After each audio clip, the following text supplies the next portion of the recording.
there was a Latvian goaltender. Latvia was part of the Soviet Union, and he was pretty good. So he was on the Soviet Union national team. And when the country started to break up, when communism was falling, Latvia wanted to get out of the Soviet Union. So Russia invaded Latvia.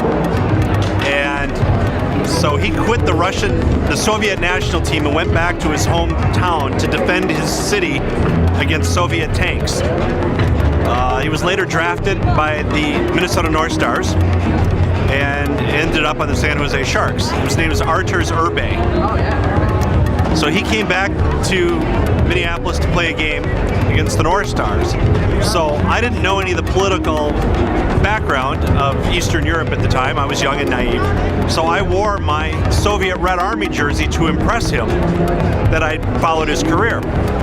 Well, that was the jersey of the country that was oppressing his homeland.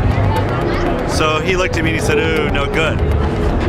Which really was a bummer because I had a jersey from his hometown team in Riga of Latvia. And after that, the North Stars left for Dallas. So it took 8 years for him to come back to Minnesota, now a member of the Hurricanes, to play against the new Minnesota Wild.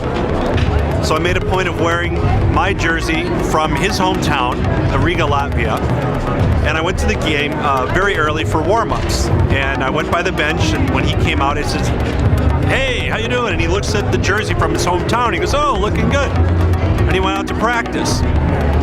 And while he was out practicing, warming up for the game, he broke his goalie stick. So he skated over the bench and gave it to the trainer.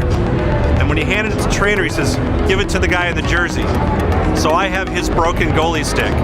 And it took me 8 years to make it up to him to wear the correct jersey.